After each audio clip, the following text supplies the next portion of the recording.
It's joy. And it's peace.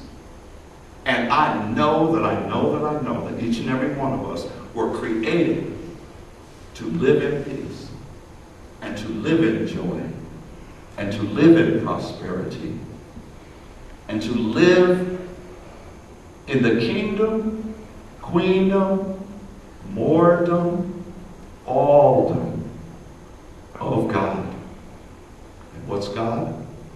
Absolute good. What better goal could we have? What more could we get excited about and passionate about? I've got a lot of things I'm learning how to do, but there's one thing that takes priority over all of them. And that is to connect with my Creator and to be an ever-widening channel for the inflow and the outpour of the Spirit called Holy. Do I miss the mark sometimes? Sure I do. Do I get blown off course sometimes? Sure I do. But I'm no different from that airplane leaving Boston heading to LA. The steering column is in my hand. I simply get back on track and remind myself not to punish myself for having gotten blown off course. I simply get back on track and go, wow, I'm heading there again. Will I get blown off track again? Chances are. What am I going to do about that? Get back on track. Will I always be able to feel the one presence and the one power in the universe and in my life? Will I always be able to see it in my outer experience? Or see it sometimes even in myself? No. Sometimes I'll lose sight of it. We all nod off for a moment or two, only to awaken again. But what can I know when I'm not seeing it? I can know that my job is to seek the light, to just simply move around that stone that appears to be in my way, which, by the way, is never an outer stone. It's always a consciousness stone, something in me that I need to move around and keep seeking the light. And in my moments of feeling like I'm in the desert, all I need to remember is stay awake, Crowsley. Stay awake.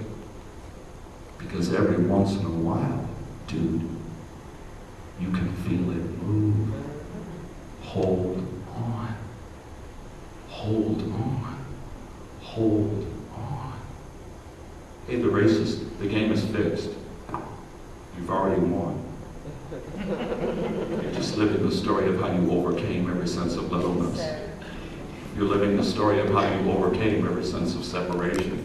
And sometimes the motivation in your life and in my life that will fast track me into living the story of victory is the blessing of having my neighbor.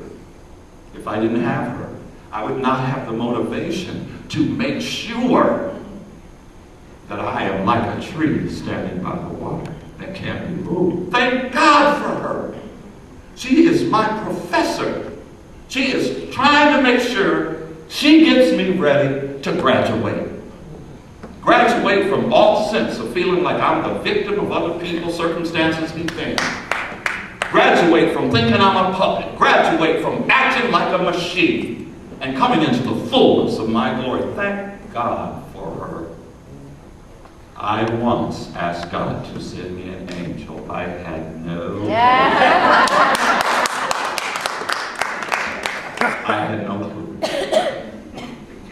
of the form that angel would take and the lessons that angel would come to instill in me.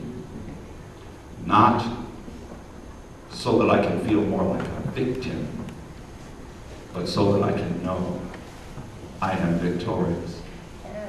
I allow you to be who you are, and I will choose who I am. But not in reaction, like a machine, but in response, like a powerful child of God. A Course in Miracles tells me, and with this I will be done, that I am oneself, united with my Creator, at one with every aspect of creation, every aspect of creation.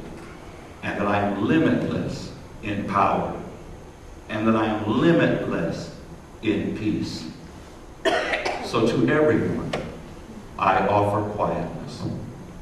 To everyone, I offer peace of mind. To everyone, I offer gentleness. And the way it works is that when I send that out to everyone, it gets multiplied, pressed down, shaken together, and returns right back to me like a boomerang. My curses do too, by the way. So today I choose to send only blessings to all beings. Amen. Amen.